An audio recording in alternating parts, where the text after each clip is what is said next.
¿Sabes lo que es perder a una hija estando viva? Estoy aquí sentada en mi cocina.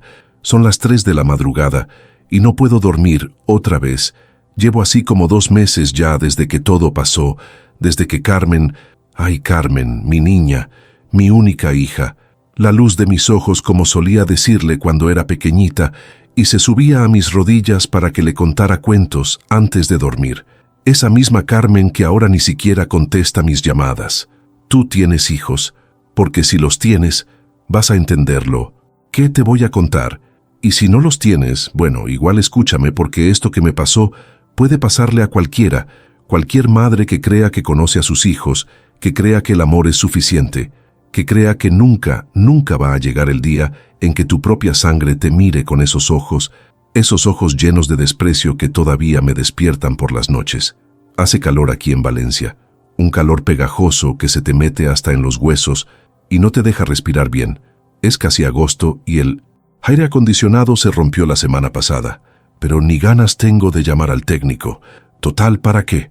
Si paso la mayor parte del tiempo sola en esta casa que antes estaba llena de risas, de conversaciones hasta muy tarde, de olor a tortilla española los domingos, porque Carmen adoraba cuando hacía tortilla con mucha cebolla, como le enseñó mi madre a hacerla allá en Sevilla cuando yo era niña. Mi madre, Dios la tenga en gloria, siempre me decía que los hijos son prestados, que un día se van, y tienes que estar preparada, pero ¿cómo te preparas para algo así? ¿Cómo te preparas para que tu hija te abandone bajo la lluvia como si fueras una extraña? Pero no puedo empezar por ahí. Sería como contarte una película desde el final, y además todavía me duele mucho recordar ese momento. Mejor te cuento desde el principio, desde cuando las cosas estaban bien, cuando Carmen tenía 23 años y acababa de graduarse de la universidad. Estudió psicología, ¿sabes? Siempre fue muy inteligente, mi niña, muy observadora.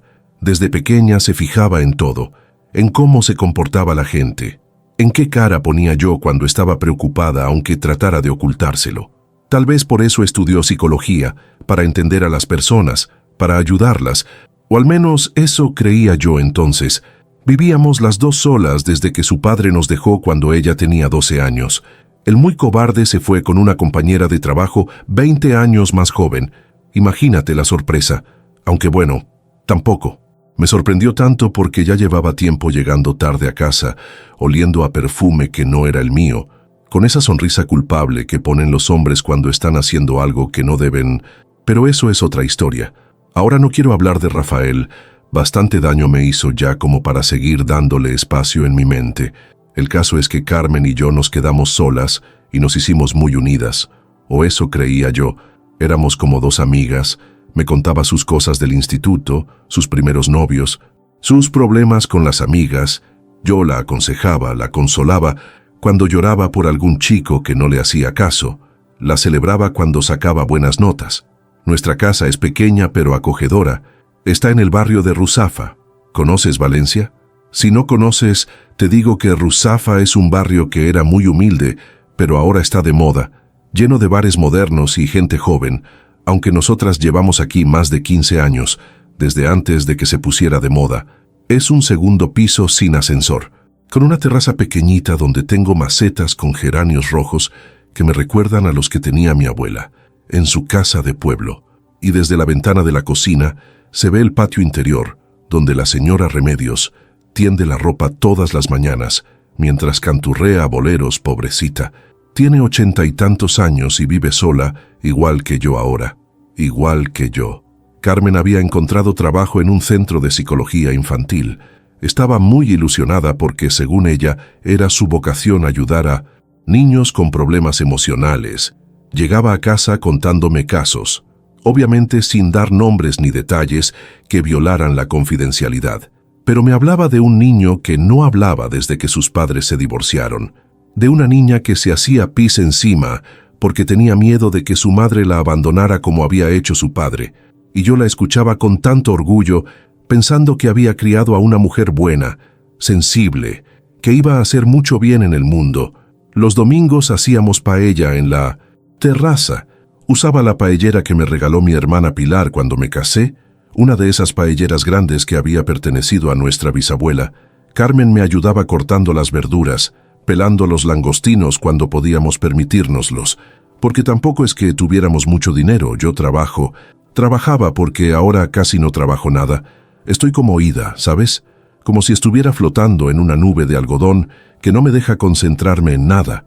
Pero entonces trabajaba como administrativa en una gestoría, un trabajo aburrido pero que pagaba las facturas y me permitía darle a Carmen todo lo que necesitaba para estudiar, sus libros, su ordenador portátil, sus salidas con amigas.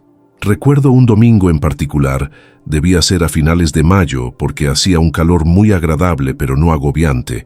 Estábamos en la terraza preparando la paella y Carmen me estaba contando de un chico que había conocido en el trabajo. Se llamaba Diego y era fisioterapeuta en el mismo centro. Me decía que era muy guapo y muy simpático, pero que ella no sabía si él estaba interesado en ella, y yo le decía que por supuesto que estaría interesado, que cualquier hombre se sentiría afortunado de tener a una mujer como ella, y le acariciaba el pelo mientras revolvía el arroz. Tenía el pelo largo y ondulado, castaño como el mío, pero más brillante, más joven. ¡Ay, cómo brillaba su pelo al sol de la tarde! «Mamá», me dijo aquel domingo, «¿tú crees que papá nos dejó porque no éramos suficientemente buenas para él?» Y yo dejé la cuchara de madera y la miré a los ojos, esos ojos oscuros que había heredado de mí, y le dije que su padre era un cobarde, que nosotras no habíamos hecho nada malo, que algunas personas simplemente no saben valorar lo que tienen hasta que lo pierden. Pero ahora que estoy aquí sola, me pregunto si Carmen heredó algo más de su padre, esa facilidad para irse, para abandonar, para desaparecer de la vida de las personas que los aman sin mirar atrás. El verano pasó tranquilo. Carmen salía con Diego, que efectivamente resultó estar interesado en ella. Era un chico muy educado, moreno, con una sonrisa bonita y unos modales que demostraban que sus padres lo habían criado bien. Venía a casa algunos domingos a comer paella con nosotras y siempre traía postre, flan casero o torrijas cuando no era temporada, pero le daba antojo, y a mí me caía muy bien porque hacía reír a Carmen, la trataba con cariño, con respeto. Pensé que tal vez había encontrado a un buen hombre, no como su padre, no como los otros novios que había tenido, que eran todos unos críos inmaduros que solo querían divertirse. Por las noches, cuando ya no había tanto calor, Carmen y yo nos sentábamos en la terraza con un vaso de horchata bien fría y hablábamos de todo y de nada. Me contaba sus planes. Quería especializarse en terapia familiar. Decía que había visto mucho dolor en las familias que pasaban por el centro y quería ayudar a sanar esas heridas. Y yo la apoyaba. Le decía que podía estudiar un máster si quería, que yo la ayudaría económicamente como pudiera, que lo importante era que siguiera sus sueños. Qué ironía, ¿verdad? Ella quería ayudar a sanar familias y al final fue la que destrozó la nuestra. Pero bueno, entonces yo no sabía nada de lo que se venía. Viví esos meses feliz, pensando que mi hija estaba construyendo su vida, que éramos un equipo, que nada podría separarnos. Qué ingenua fui, qué ciega estuve, porque mientras yo pensaba que todo iba bien, Carmen estaba cambiando, se estaba alejando, pero era tan sutil que no me di cuenta hasta que fue demasiado tarde. Empecé a notar pequeñas cosas a principios de otoño. Llegaba más tarde a casa, ya no me contaba tantos detalles de su trabajo. Cuando le preguntaba qué tal el día me respondía con monosílabos, bien, normal, nada especial. Y cuando trataba de profundizar, de hacer más preguntas, me decía que estaba cansada, que quería ducharse y descansar. Pensé que era normal, que estaba pasando por una etapa de independencia, que quería tener más privacidad. Al fin y al cabo ya no era una niña, era una mujer adulta, con su trabajo, su novio, su vida propia. Diego también empezó a venir menos por casa, y cuando venía estaba raro, como incómodo. Evitaba mirarme directamente a los ojos y ya no traía postres ni se quedaba a charlar después de cenar como antes. Una vez le pregunté a Carmen si habían discutido y me dijo que no, que todo estaba bien, pero yo notaba tensión en el ambiente, como cuando se va a formar una tormenta y el aire se vuelve espeso, cargado de electricidad. Una noche de octubre, debía ser hacia el Día de la Hispanidad, porque recuerdo que habían puesto la bandera en el ayuntamiento y se veía desde nuestra ventana Carmen llegó muy tarde, pasaban de las 12, y yo estaba preocupada porque no había avisado, cosa que no era normal en ella. Siempre me avisaba si iba a llegar tarde. La esperé despierta en el sofá del salón, viendo una película antigua en la televisión, una de esas comedias españolas de los 80 que ponen por la noche y que ya he visto 1000 veces pero que me tranquilizan, como cuando escuchas una canción que te sabe de memoria. Cuando llegó, olía a tabaco y a alcohol, cosa que me extrañó porque Carmen apenas bebía y que yo supiera no fumaba. Tenía los ojos un poco rojos y el maquillaje corrido, como si hubiera llorado. ¿Estás bien, cariño?, le pregunté mientras se quitaba los zapatos en la entrada. ¿Ha pasado algo? Y ella me miró con una expresión que no había visto nunca, como si yo fuera una extraña, como si mi pregunta la molestara. «Estoy bien, mamá. Solo he salido con unos compañeros del trabajo», me dijo con un tono seco, cortante, y se fue directa a su habitación sin darme el beso de buenas noches que me daba siempre desde que era pequeña. Me quedé allí en el salón, con la televisión encendida, sintiendo como si algo hubiera cambiado para siempre, como cuando se rompe un vaso de cristal y aunque pegues todos los pedacitos nunca vuelve a ser igual. No sabía qué había pasado, qué había hecho mal, por qué de repente mi hija me trataba como si fuera un estorbo, como si mi preocupación por ella fuera algo molesto, inapropiado. Los días siguientes fueron iguales. Carmen llegaba, comía sin ganas lo que le había preparado, se encerraba en su habitación con el portátil o salía otra vez, y cuando trataba de hablar con ella, me respondía con evasivas, con esa cara de fastidio que me atravesaba el corazón como un cuchillo.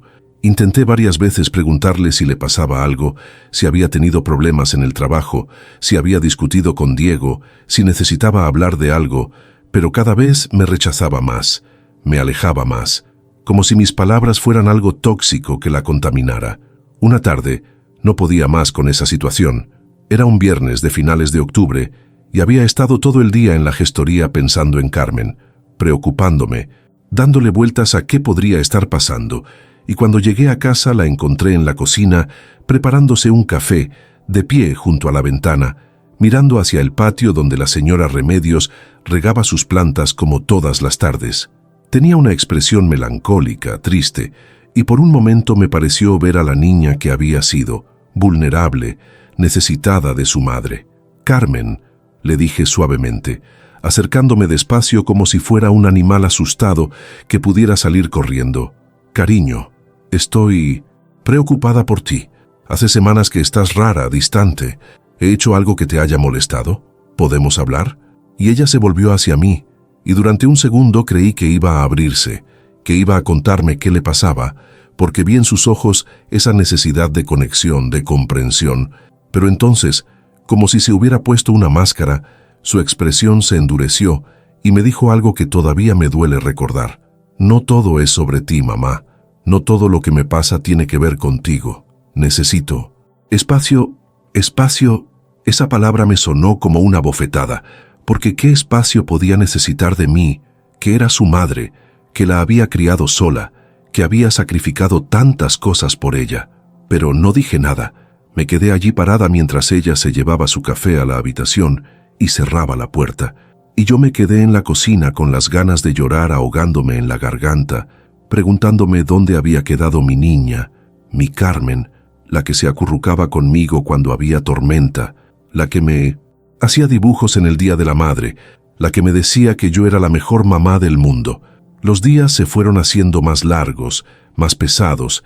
El silencio en casa se volvió ensordecedor. Carmen llegaba cada vez más tarde, se levantaba tarde los fines de semana y salía inmediatamente. Ya casi no coincidíamos más que en pasos fugaces por el pasillo, ella entrando mientras yo salía, yo llegando mientras ella se iba. Y cuando trataba de iniciar alguna conversación, cualquier cosa, preguntarle ¿qué tal el trabajo? ¿Cómo estaba Diego? Si necesitaba que le lavara algo de ropa, ella me respondía con monosílabos, sin mirarme, como si yo fuera invisible.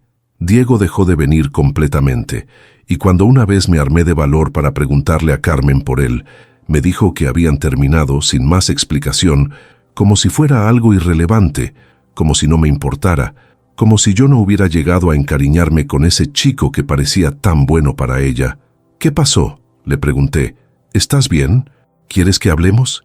Y ella me miró con esa cara de cansancio, de hartazgo que me había empezado a dirigir, y me dijo: no quiero hablar de eso contigo. Noviembre llegó frío y lluvioso, muy raro para Valencia. Normalmente aquí el otoño es templado, pero ese año parecía que el clima también estaba triste, como si el cielo llorara por lo que estaba pasando en mi casa. Los primeros días del mes, Carmen empezó a llegar a casa con cajas pequeñas que subía a su habitación sin explicaciones.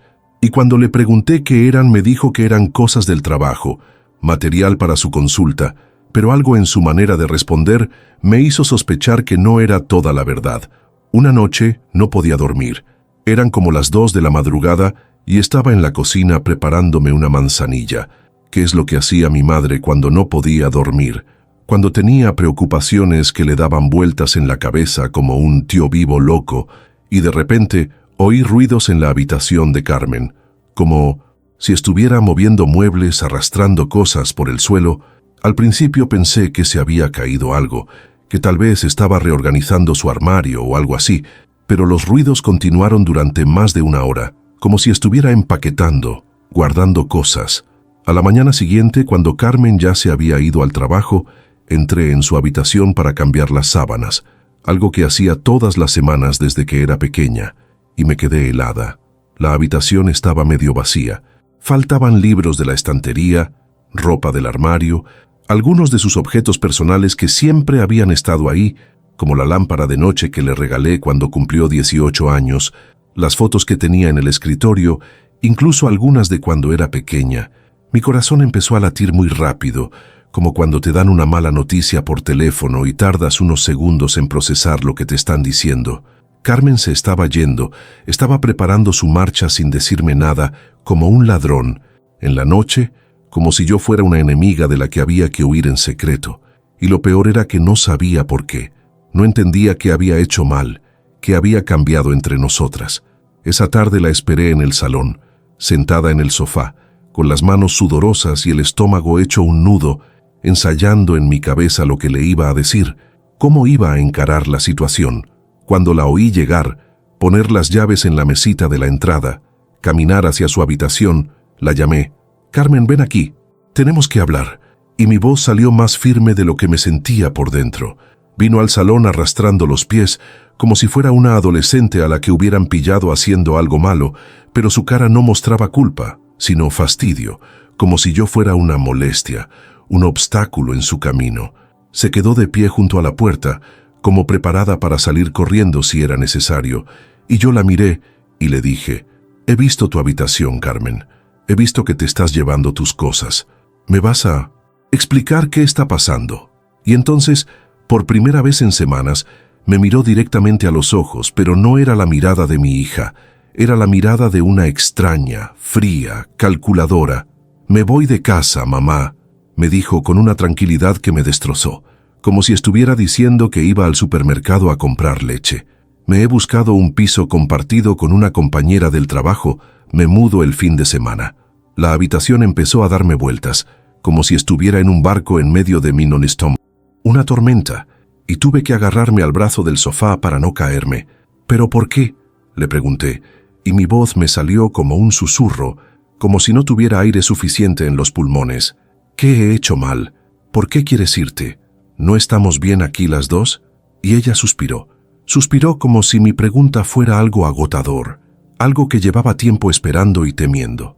«Necesito independizarme, mamá», me dijo con ese tono que usas cuando le explicas algo obvio a un niño pequeño. «Tengo 24 años. Es normal que quiera vivir sola, tener mi espacio, mi libertad». Y yo le dije que entendía eso, que por supuesto que era normal, pero que podríamos haberlo hablado, que no entendía por qué se estaba yendo así, a escondidas, como si huyera de algo. «¿Es por mí?», le pregunté. «¿He hecho algo que te haya molestado? ¿Te agobio? ¿Soy demasiado protectora?». Pero ella negó con la cabeza. Me dijo que no era por nada específico, que simplemente necesitaba hacer su vida, y aunque sus palabras sonaban razonables, su manera de decirlas, su frialdad, su prisa por terminar la conversación e irse a su habitación, me decían que había algo más, algo que no me estaba contando, Y esa noche me quedé despierta hasta el amanecer, dándole vueltas a todo, repasando cada conversación, cada gesto, cada momento de los últimos meses, buscando pistas, tratando de entender qué había pasado entre nosotras.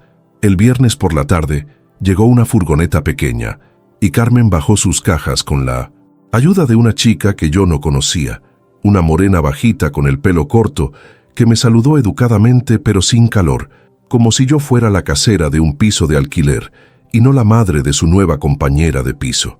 Yo me quedé en la ventana de la cocina, viendo cómo se llevaban las cosas de mi hija, viendo cómo se iba desmantelando poco a poco todo lo que habíamos construido juntas durante tantos años. Carmen subió a buscar la última caja, y cuando bajaba por las escaleras la seguí. Quería despedirme de ella, decirle algo, cualquier cosa que arreglara lo que estaba roto entre nosotras. «Carmen, espera», le dije cuando llegaba al portal. «Al menos dame un abrazo, dime cuándo vas a venir a verme, cuándo vamos a hablar». Y ella se volvió hacia mí, y durante un segundo creí ver una grieta en su armadura, un destello de la niña que había sido. Pero entonces endureció la expresión otra vez y me dijo: «Te llamaré, mamá», sin especificar cuándo, y me dio un abrazo rápido, superficial, como el que le das a un conocido en un cumpleaños, y se subió a esa furgoneta y se fue, dejándome allí en el portal, viendo cómo se alejaban las luces traseras por la calle, y yo me quedé allí hasta que la señora Remedios me gritó desde su ventana que iba a coger frío, que subiera a casa. Subí a casa y la casa estaba diferente, más silenciosa si eso era posible, más vacía, olía diferente también, como si se hubiera llevado algo más que sus cosas, como si se hubiera llevado la vida misma de estas paredes. Entré en su habitación y estaba completamente limpia. Había recogido hasta la última mota de polvo, como si quisiera borrar cualquier rastro de que había vivido allí, como si quisiera que yo no tuviera nada a lo que aferrarme. Las primeras semanas fueron horribles. No sabía qué hacer conmigo misma. Llegaba del trabajo y la costumbre me hacía poner 2 platos en la mesa, comprar comida para 2 personas, llamarla para preguntarle qué quería cenar.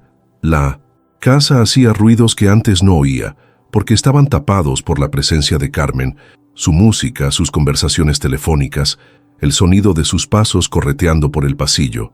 Ahora era solo yo y el silencio, un silencio que se me metía en los oídos como algodón y no me dejaba pensar con claridad. La llamé varias veces esas primeras semanas, le mandé mensajes preguntándole cómo estaba, si necesitaba algo, si había instalado bien, si le gustaba el nuevo piso. Al principio me respondía, con mensajes cortos pero educados: «Todo bien, gracias por preguntar, ya te contaré», pero nunca me contaba nada, nunca me llamaba ella, nunca me proponía vernos para tomar un café o venir a comer el domingo como habíamos hecho durante tantos años. Pasó diciembre y llegó enero, y Carmen no vino por Nochebuena, ni por Navidad, ni por Año Nuevo, tradiciones que siempre habíamos celebrado juntas, solo nosotras dos, con turrones y champán barato y villancicos en la radio. Cuando le mandé un mensaje deseándole feliz Navidad, me respondió lo mismo: «Feliz Navidad», sin más, como si fuera una extraña, como si no hubiéramos pasado 24 Navidades juntas, como si no recordara todas las veces que se había quedado dormida en mis brazos después de cenar, esperando que llegaran los Reyes Magos. Empecé a sentirme como si estuviera volviendo loca, como si todo lo que había vivido con Carmen hubiera sido un sueño, como si me hubiera inventado esa relación estrecha que creía que teníamos, porque ¿cómo era posible que alguien se alejara así, sin explicaciones, sin drama, simplemente esfumándose como si nada hubiera pasado entre nosotras? Me preguntaba si había sido una madre sobreprotectora, si la había asfixiado sin darme cuenta, si había cometido errores que para mí eran imperceptibles, pero que para ella habían sido imperdonables.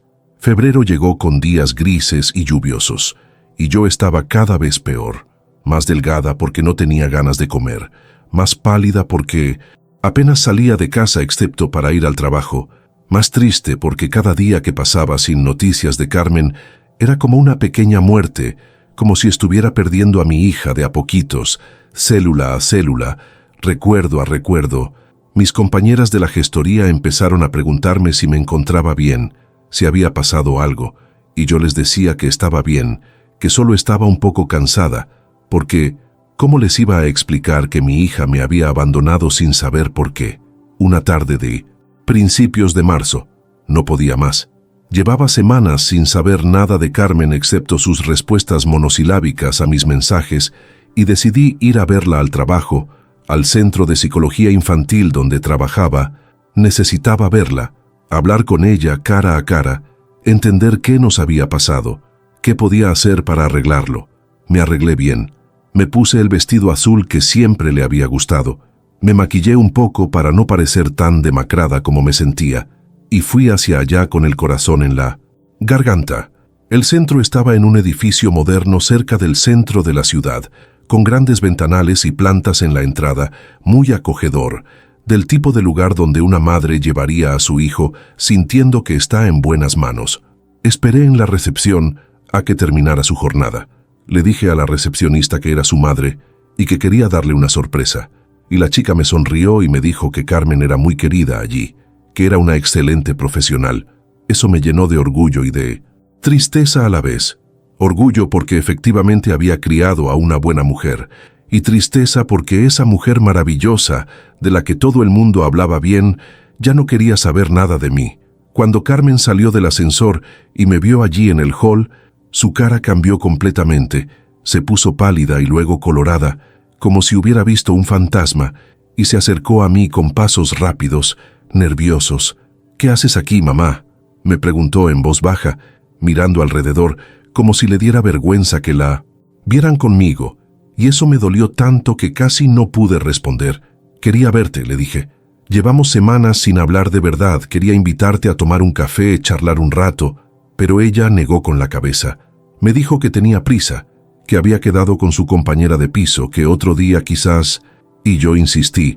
Le dije que solo serían unos minutos, que necesitaba hablar con ella, entender qué estaba pasando, y entonces me dijo algo que todavía me resuena en los oídos.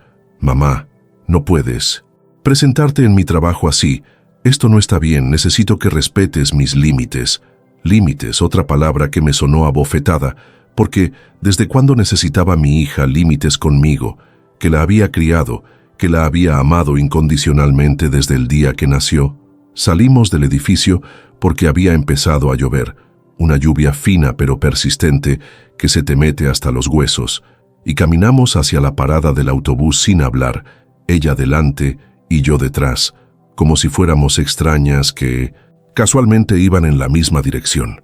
Cuando llegamos a la marquesina del autobús, me volví hacia ella y le dije: «Carmen, por favor, dime qué he hecho mal, dime cómo puedo arreglarlo. No puedo seguir así, sin entender qué nos ha pasado». Y entonces ella se volvió hacia mí, y vi en sus ojos algo que nunca había visto antes, una frialdad, una distancia que me heló la sangre. «No has hecho nada específico, mamá», me dijo. «Simplemente he crecido, he cambiado, y necesito que tú también ya entiendas y me dejes hacer mi vida».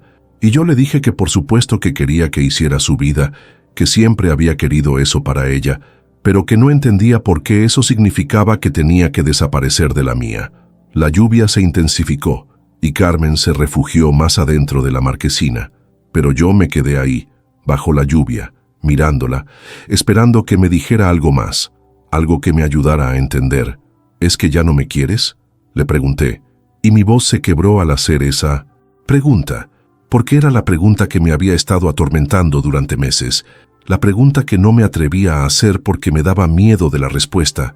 Carmen cerró los ojos como si le doliera la pregunta, y durante un momento pensé que iba a ablandarse, que iba a venir hacia mí y me iba a abrazar y me iba a decir que por supuesto que me quería, que había sido una tonta, que volvería a casa, pero cuando abrió los ojos, la frialdad seguía ahí, y me dijo: «Te quiero, mamá, pero necesito distancia, necesito que me dejes respirar».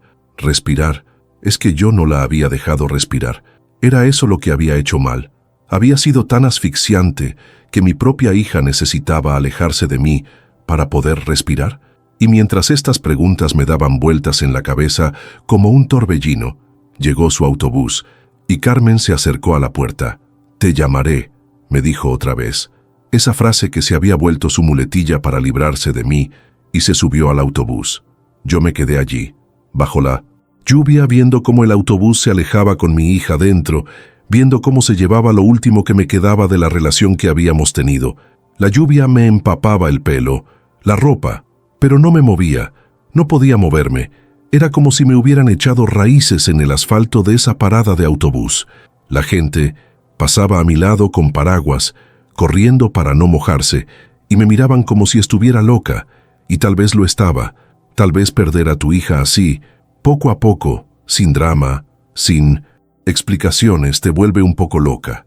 Finalmente conseguí moverme y caminar hasta casa, empapada hasta los huesos, temblando de frío y de algo que era mucho peor que el frío. Cuando llegué me di una ducha caliente y me puse el pijama y me metí en la cama, aunque eran solo las 8 de la tarde, porque no tenía fuerzas para nada más, para cocinar, para ver la televisión, para hacer cualquiera de las cosas que hacen las personas normales en una tarde normal. Esa noche tuve pesadillas. Soñé que Carmen era pequeña otra vez y que se había perdido en un centro comercial, y yo la buscaba por todas partes, gritando su nombre, preguntando a todo el mundo si la habían visto, y de repente la encontraba. Pero cuando me acercaba a ella, ella me miraba como si no me conociera, como si yo fuera una extraña que la estaba molestando. Me desperté sudando y con el corazón acelerado, y por un momento no sabía dónde estaba, si el sueño había sido real o si la realidad era el sueño. Las semanas siguientes fueron aún peores, porque ahora sabía con certeza que Carmen no iba a volver, que no era una rabieta de adolescente tardía, que no era una fase que se le pasaría. Había visto en sus ojos esa determinación, esa frialdad, y sabía que había perdido a mi hija para siempre, o al menos a la hija que yo conocía, a la relación que habíamos tenido. Dejé de mandarle mensajes porque me daba cuenta de que la molestaban. Dejé de llamarla porque nunca me cogía el teléfono. Dejé de pasar por su trabajo porque había entendido que eso atravesaba sus famosos límites. Me volqué en mi trabajo.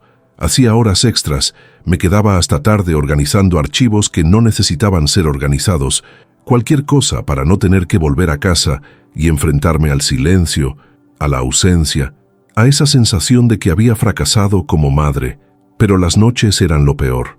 Las noches cuando no tenía nada que hacer, nadie con quien hablar, ninguna distracción que me salvara de mis pensamientos. Me quedaba despierta hasta muy tarde, repasando cada conversación que había tenido con Carmen, cada decisión que había tomado como madre, preguntándome si había sido demasiado permisiva o demasiado estricta, demasiado presente o demasiado ausente. ¿En qué momento había dejado de ser la madre que Carmen necesitaba y me había convertido en alguien de quien tenía que huir? Abril llegó con días más largos y más calor, pero yo seguía sintiéndome como si estuviera en pleno invierno, como si hubiera un frío permanente instalado en mi pecho que no se quitaba ni con mantas ni con calefacción. Un día, revisando mis extractos bancarios, me di cuenta de algo que me llamó la atención. Carmen seguía recibiendo transferencias mías, dinero que yo le había estado enviando automáticamente desde que empezó a trabajar, una ayuda pequeña para sus gastos, para que pudiera permitirse algunos caprichos. Y entonces se me ocurrió algo, una idea que al principio me pareció terrible, pero que poco a poco fue cobrando fuerza en mi mente. Si Carmen quería independencia total, si no quería saber nada de mí, si yo era tan asfixiante y molesta, entonces tal vez era hora de que tuviera la independencia completa que decía querer. Tal vez era hora de cortar todos los hilos que todavía nos unían, incluso los económicos. La idea me daba miedo, porque esas transferencias eran lo último que me quedaba de mi papel como madre, la última manera que tenía de cuidar de ella, de sentir que todavía servía para algo en su vida. Pero también empezaba a sentir algo parecido a la rabia, una emoción que había estado enterrada bajo capas y capas de tristeza y confusión, pero que ahora empezaba a abrirse paso como una planta que crece entre las grietas del asfalto. ¿Por qué tenía que seguir ayudándola económicamente si ella había decidido que yo no tenía lugar en su vida? ¿Por qué tenía que seguir siendo su red de seguridad si ella había cortado todos los demás vínculos conmigo? No era justo, no era equilibrado, y por primera vez en meses empecé a sentir que tal vez yo también tenía derecho a protegerme, a cuidar de mí misma, a no seguir mendigando el amor de alguien que claramente había decidido no dármelo. Pero no podía tomar esa decisión a la ligera. Necesitaba estar segura. Necesitaba darle una última oportunidad a Carmen para que me explicara qué había pasado, para que me dijera si había alguna posibilidad de arreglar las cosas entre nosotras. Así que decidí escribirle una carta larga y honesta, donde le contara cómo me sentía, donde le preguntara directamente si quería que yo siguiera siendo parte de su vida o si prefería que desapareciera completamente. Me pasé 2 días escribiendo esa carta, borrando párrafos enteros, cambiando palabras, tratando de encontrar el tono adecuado, que no sonara ni demasiado dramático ni demasiado frío. Le conté cómo me había sentido durante esos meses. Le dije que entendía su necesidad de independencia, pero que no entendía por qué eso tenía que significar cortar completamente conmigo.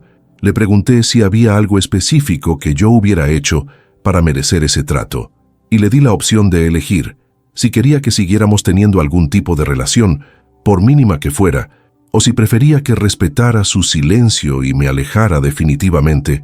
Al final de la carta le dije que si no me respondía en 2 semanas, lo tomaría como una respuesta, como una confirmación de que efectivamente quería que yo desapareciera de su vida, y que en ese caso dejaría de intentar contactar con ella y también dejaría de mandarle dinero, porque si íbamos a ser extrañas, mejor serlo completamente. Le mandé la carta por correo certificado a la dirección de su nuevo piso que había conseguido a través de su trabajo, y luego me quedé esperando, contando los días, esperando que sonara el teléfono, que llegara un mensaje, que apareciera en mi puerta, pero no pasó nada, ni el primer día, ni el segundo, ni el tercero. 1 semana, 2 semanas y nada, silencio absoluto, como si mi carta hubiera desaparecido en un agujero negro.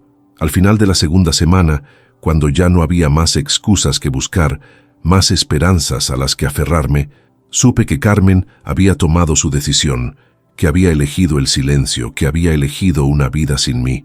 Y aunque me dolió como si me hubieran arrancado el corazón con las manos, también sentí algo parecido al alivio, porque al menos ya no tenía que seguir esperando. Ya no tenía que seguir torturándome con la incertidumbre. Así que hice lo que le había prometido en la carta. Fui al banco y cancelé las transferencias automáticas. Cerré la cuenta de ahorros que tenía a su nombre desde que era pequeña. Retiré mi nombre como avalista del préstamo que había pedido para comprarse un coche. Fue extraño, como si estuviera borrando poco a poco todos los rastros de que Carmen había sido mi hija, como si estuviera deshaciendo 24 años de maternidad con una serie de firmas y cancelaciones.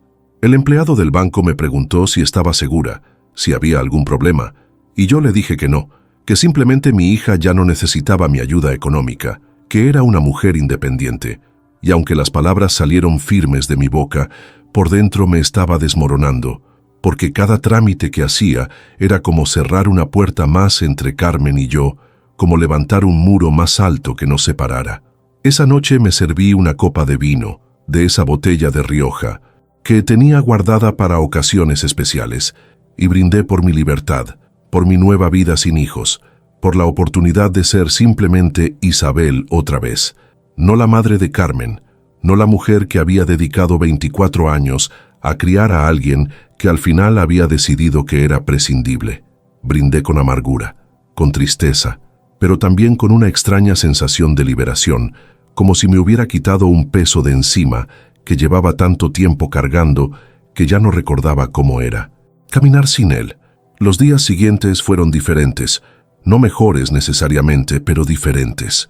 Ya no estaba esperando noticias de Carmen, ya no tenía la esperanza constante y dolorosa de que las cosas fueran a cambiar. Ya no sentía esa ansiedad permanente de preguntarme qué estaría haciendo, si estaría bien, si me echaría de menos. Ahora simplemente tenía que aprender a vivir mi propia vida, a llenar mis días con cosas que no tuvieran que ver con ser madre, a redescubrir quién era yo, cuando no estaba definida por mi relación con mi hija. Fue entonces cuando pasó algo que no me esperaba. Una tarde de mayo, Estaba en casa preparándome una ensalada para cenar, cuando sonó el teléfono.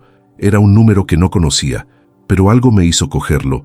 Tal vez la esperanza idiota de que fuera Carmen llamando desde otro teléfono, pero no era Carmen, era Diego, su exnovio, ese chico tan educado que solía venir a comer paella los domingos. «Señora Isabel», me dijo, y su voz sonaba nerviosa, insegura. «Siento molestarla. Sé que hace tiempo que no hablamos, pero necesito contarle algo sobre Carmen». Y mi corazón se aceleró, porque hacía meses que no tenía noticias directas de mi hija, y aunque la conversación viniera de Diego, aunque fuera sobre algo malo, necesitaba saber. «¿Está bien?», le pregunté. «¿Le ha pasado algo?». Diego suspiró al otro lado del teléfono y me dijo que Carmen estaba bien físicamente, pero que había algo que yo tenía derecho a saber, algo que había estado pesando en su conciencia desde que rompieron. «Señora Isabel», me dijo, «no sé si Carmen le contó por qué terminamos, pero fue porque ella me pidió que eligiera entre usted y ella. Y yo me quedé sin palabras, porque ¿qué significaba eso? ¿Cómo podía alguien pedirle a su pareja que eligiera entre ella y su madre? No lo entiendo, Diego», le dije. «¿Qué quieres decir exactamente?». Y entonces él me contó algo que cambió completamente mi perspectiva sobre todo lo que había pasado. Me contó que Carmen había empezado a decirle que yo era tóxica, que era manipuladora, que no la dejaba crecer, que era una madre narcisista que solo pensaba en mí misma, que le había dicho que si él quería tener una relación seria con ella, tenía que apoyarla en su decisión de cortar conmigo completamente. Yo le dije que no podía hacer eso, me explicó Diego, que usted siempre había sido muy buena conmigo, que no veía nada malo en su relación, que al contrario, me parecía bonito lo unidas que estaban, pero ella se puso como loca. Me dijo que si no la apoyaba era porque no la quería de verdad, que si no cortaba todo contacto con usted, ella cortaría conmigo. Y ahí fue cuando entendí que todo había sido una mentira, que Carmen no se había alejado de mí porque necesitara independencia o porque hubiera crecido, sino porque había decidido que yo era el problema, que yo era la culpable de todo lo que no funcionaba en su vida. Pero, ¿de dónde había salido esa idea? ¿Qué había pasado para que mi hija, que siempre había sido cariñosa conmigo, de repente me viera como una enemiga? «Diego», le pregunté, «¿Carmen te dijo alguna vez qué había hecho yo específicamente? ¿Te contó algún ejemplo concreto de por qué pensaba que yo era tóxica?». Pero él me dijo que no, que siempre eran acusaciones vagas, generales, que yo era controladora, que no respetaba sus límites, que la había criado para que dependiera de mí, cosas que sonaban a manual de autoayuda, a frases hechas que había leído en algún sitio o que alguien le había metido en la cabeza. Después de colgar con Diego, me quedé sentada en la cocina durante horas, procesando lo que me había contado, tratando de entender cómo había llegado Carmen a esas conclusiones sobre mí, y entonces recordé algo. Recordé que en esos últimos meses, antes de que se fuera de casa, había mencionado varias veces que estaba yendo a terapia, que había empezado a hacer sesiones con un psicólogo para trabajar en su crecimiento personal.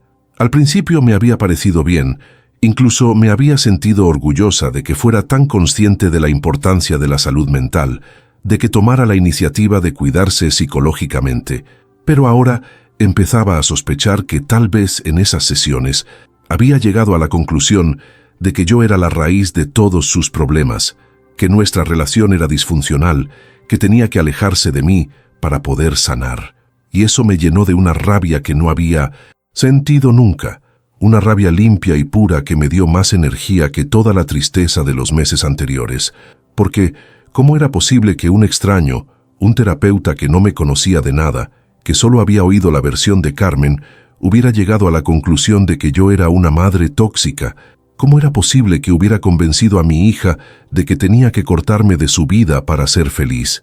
Esa noche no pude dormir, estuve dando vueltas en la cama, pensando en todo lo que había sacrificado por Carmen, en todas las noches que me había quedado despierta cuando tenía fiebre de pequeña, en todas las veces que había renunciado a mis propios planes para estar disponible para ella, en todo el dinero que había gastado en su educación, en sus caprichos, en darle la mejor vida que podía, Y ahora resultaba que todo eso había sido manipulación, control, toxicidad. Me levanté de la cama a las 5 de la mañana y me puse a limpiar la casa como una loca, fregando suelos que ya estaban limpios, ordenando armarios que ya estaban ordenados, como si pudiera limpiar también la rabia y la confusión que tenía dentro. Y mientras limpiaba, empecé a tomar decisiones que hacía tiempo que tenía que haber tomado. Primero, iba a cambiar mi testamento. Carmen ya no sería mi heredera universal. Dejaría todo a mi hermana Pilar o a alguna organización benéfica, cualquier cosa menos a la hija que había decidido que yo era su enemiga. Segundo, iba a cambiar el seguro de vida. Ya no tenía sentido que Carmen fuera la beneficiaria si habíamos cortado todo contacto. Tercero, iba a vender algunas de las joyas que tenía guardadas para ella, las que había heredado de mi madre y que siempre había pensado pasarle algún día. Todas esas cosas que había guardado, que había protegido, que había mantenido esperando el momento adecuado para dárselas, ahora las iba a convertir en dinero para mí, para mis propios proyectos, para mi propia vida. Si Carmen quería independencia total, la iba a tener, pero también iba a tener las consecuencias de esa independencia. Iba a vivir en un mundo donde yo no existía, donde no había red de seguridad, donde no había herencia esperándola, donde no había madre dispuesta a ayudarla si las cosas se ponían difíciles. ¿Y sabes qué? Me sentí bien tomando esas decisiones. Me sentí poderosa por primera vez en meses, como si hubiera recuperado algo de control sobre mi propia vida, porque durante tanto tiempo había estado en modo de espera, esperando que Carmen volviera, esperando que se diera cuenta de que me echaba de menos, esperando que madurara y entendiera que había cometido un error. Pero ahora entendía que eso nunca iba a pasar, que Carmen había reescrito completamente la historia de nuestra relación, que me había convertido en la villana de su cuento y que no había nada que yo pudiera hacer para cambiar esa narrativa. Así que decidí escribir mi propia historia, una historia donde Isabel no era solo la madre de Carmen, donde tenía valor por sí misma, donde merecía respeto y amor, y donde no tenía que mendigar la atención de nadie, ni siquiera de su propia hija. Fui al banco y abrí una nueva cuenta de ahorros, solo a mi nombre, donde empecé a poner el dinero que antes le mandaba a Carmen. Fui a la joyería y vendí la pulsera de oro que había pertenecido a mi abuela, esa que siempre había pensado regalarle a Carmen cuando se casara. Con ese dinero me compré ropa nueva, me hice mechas en el pelo, me apunté a clases de baile flamenco porque siempre me había gustado, pero nunca había tenido tiempo. Empecé a salir más, a quedar con amigas que había descuidado durante años porque siempre estaba disponible para Carmen, a hacer planes que no incluían pensar en ella, en si le gustaría, en si la invitaría, y poco a poco, muy poco a poco, empecé a sentirme como una persona completa otra vez, no como media persona esperando que la otra mitad volviera. Seguía doliendo, por supuesto. Había días en que me despertaba y por un segundo se me olvidaba que Carmen ya no estaba, y preparaba café para dos, o veía algo en la calle que me recordaba a ella y sentía esa punzada en el pecho. Pero ya no era el dolor constante, desesperante de los primeros meses, sino algo más manejable, más parecido a una cicatriz que duele cuando va a llover, pero que ya no te impide caminar. Han pasado casi 6 meses desde que corté las transferencias, desde que decidí cerrar esa puerta, definitivamente, y no he sabido nada de Carmen, ni una llamada, ni un mensaje, ni siquiera a través de terceros. Es como si hubiera desaparecido de mi vida tan completamente como yo he desaparecido de la suya. Y aunque hay una parte de mí que sigue esperando, que sigue mirando el teléfono esperando que suene, la mayor parte de mí ha hecho las paces con esta nueva realidad, porque he entendido algo importante en estos meses. No puedes forzar a alguien a quererte, ni siquiera si es tu hija, ni siquiera si has dado todo por esa persona.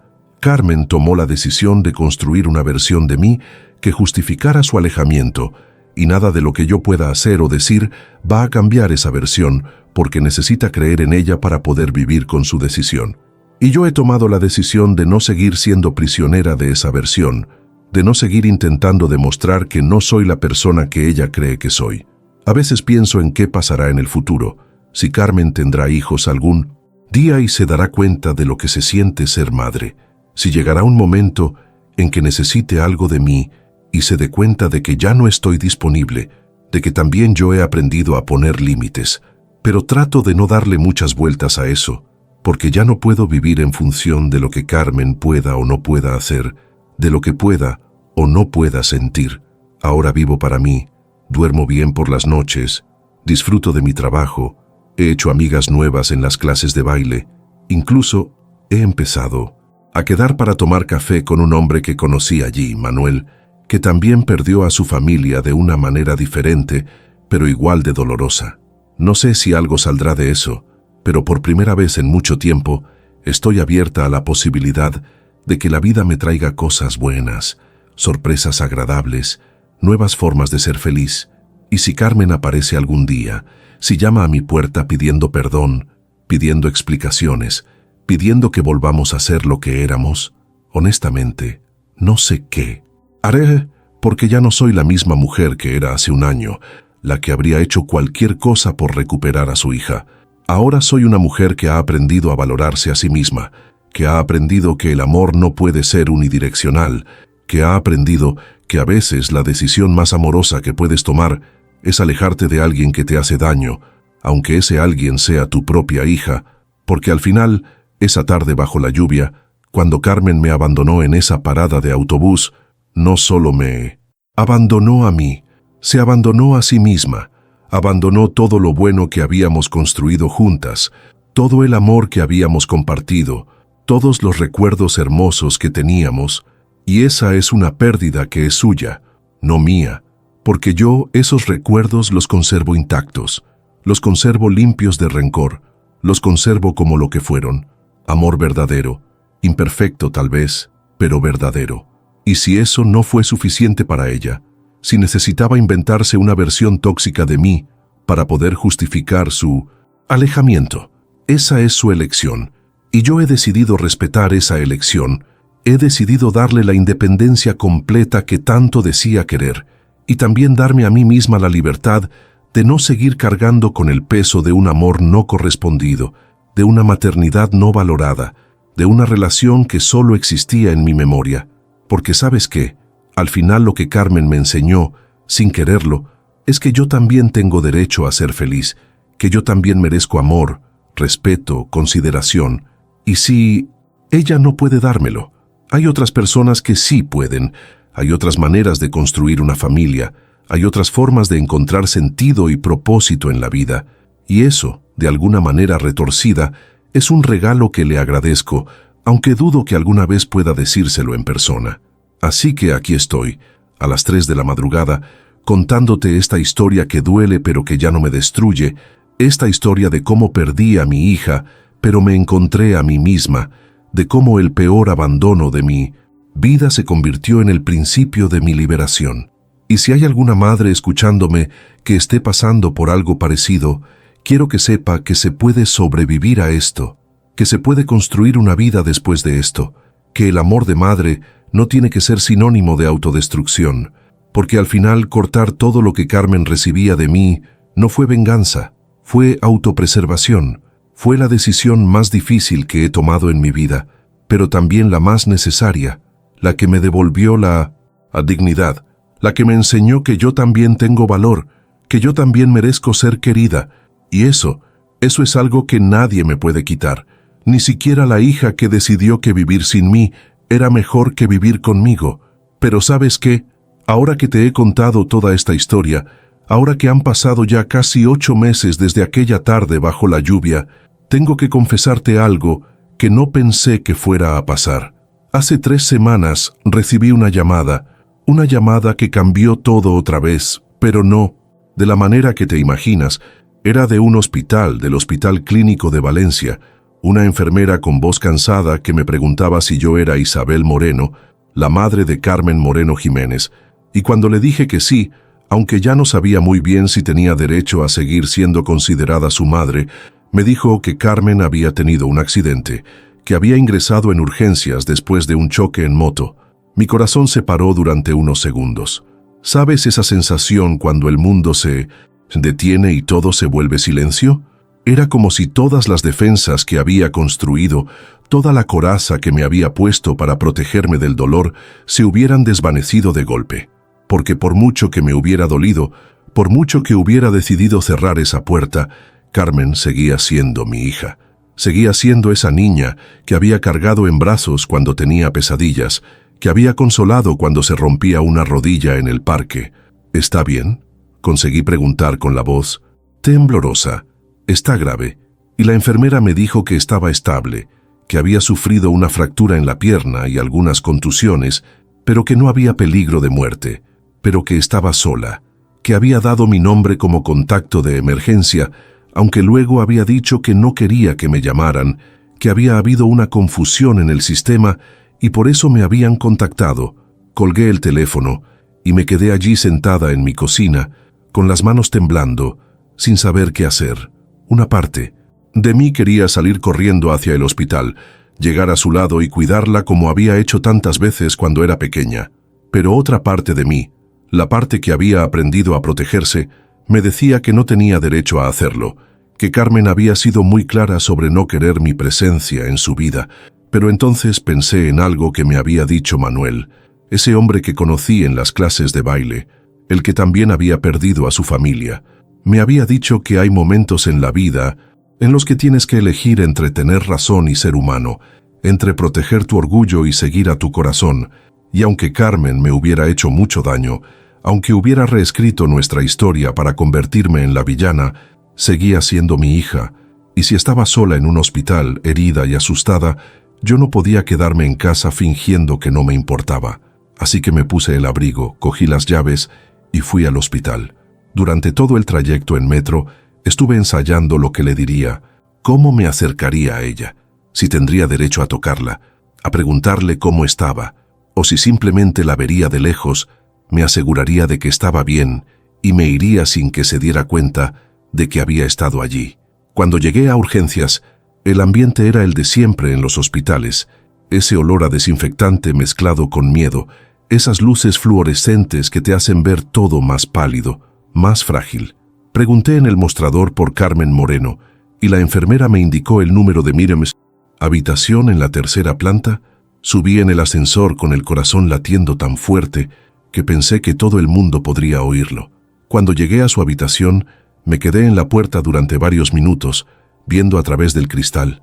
Carmen estaba despierta, tenía la pierna enyesada y elevada, algunos moratones en la cara y los brazos, pero estaba consciente, mirando el techo con esa expresión que ponía desde pequeña cuando estaba triste o preocupada.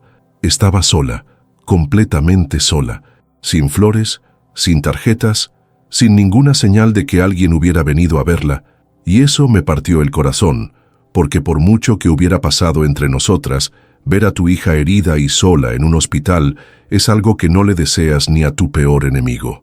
Respiré hondo, llamé suavemente a la puerta y entré. Cuando Carmen me vio, su expresión cambió completamente. Primero sorpresa, luego algo parecido al pánico, como si hubiera visto un fantasma. «¿Qué haces aquí?», me preguntó, y su voz sonaba diferente, más pequeña, más vulnerable que la última vez que habíamos hablado. «¿Quién te ha llamado?». Y yo le expliqué que me había llamado el hospital, que habían encontrado mi número en sus contactos de emergencia, que había venido a asegurarme de que estaba bien. «Pero me voy si quieres», le dije. «Solo necesitaba saber que estabas viva». Carmen me miró durante un rato muy largo, como si estuviera procesando algo muy complicado, como si estuviera luchando entre diferentes emociones, y entonces, para mi sorpresa, empezó a llorar. No el llanto dramático de cuando era adolescente, sino un llanto silencioso, de pura exhaustión, de soledad, de algo que se había roto dentro de ella. «Estoy muy sola, mamá», me dijo, y al oírla llamarme mamá después de tantos meses, sentí como si me hubieran dado una descarga eléctrica. «Estoy tan sola y tan confundida, y cuando pasó el accidente, lo único que pensé fue en ti, en que quería que vinieras. Pero luego recordé todo lo que había pasado y pensé que ya no tenía derecho a quererte». Me acerqué a su cama despacio, como quien se acerca a un animal herido, y le pregunté si podía sentarme. Ella asintió, y me senté en la silla junto a su cama, sin tocarla, sin invadirla, simplemente estando ahí. Siempre tienes derecho a quererme, le dije suavemente. Yo soy tu madre. Eso no cambia nunca, por mucho que pasen las cosas entre nosotras. Y entonces, Carmen empezó a hablar. Empezó a contarme cosas que no sabía, cosas que habían pasado durante esos meses que habíamos estado separadas. Me contó que había roto con Diego porque él no quería cortar conmigo, que había perdido trabajos porque no conseguía concentrarse, que había estado yendo a terapia, pero que el terapeuta la había llenado de ideas sobre familias tóxicas y madres narcisistas que la habían confundido más de lo que la habían ayudado.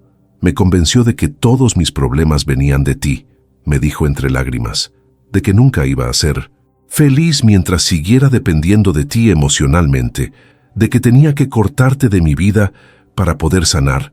Pero ¿sabes qué, mamá? Estos meses han sido los más miserables de mi vida.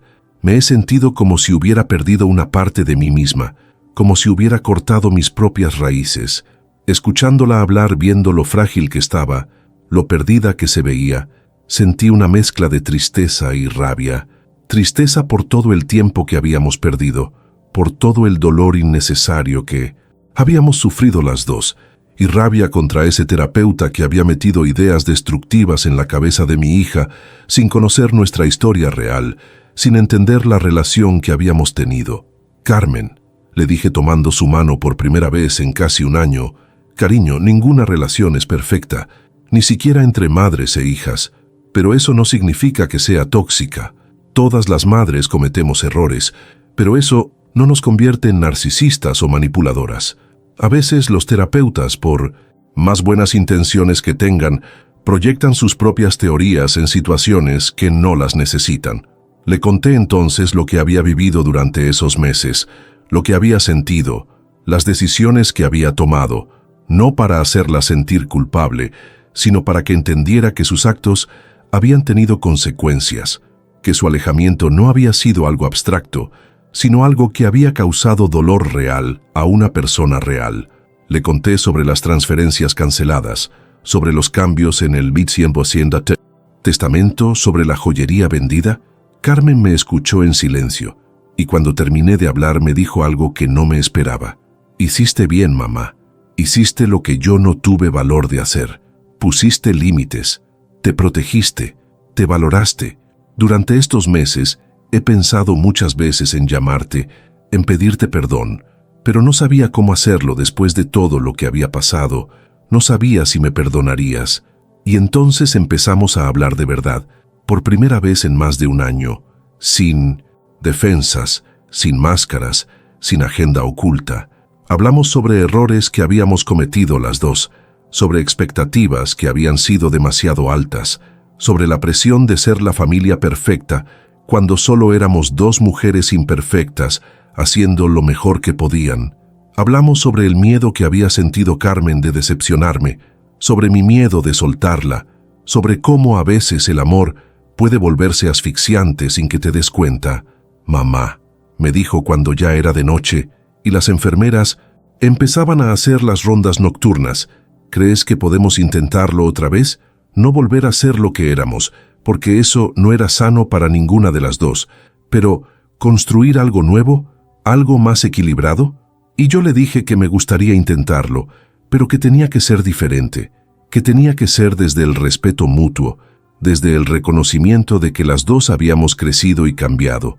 No fue una reconciliación de película, con música emotiva y abrazos dramáticos. Fue más bien como empezar a conocerse otra vez, como dos personas adultas que habían compartido una historia complicada y querían ver si podían escribir un futuro mejor juntas. Carmen estuvo 3 días más en el hospital y yo la visité cada día, pero también me fui cuando llegaron sus amigos. Respeté su espacio, no traté de monopolizar su tiempo o su atención.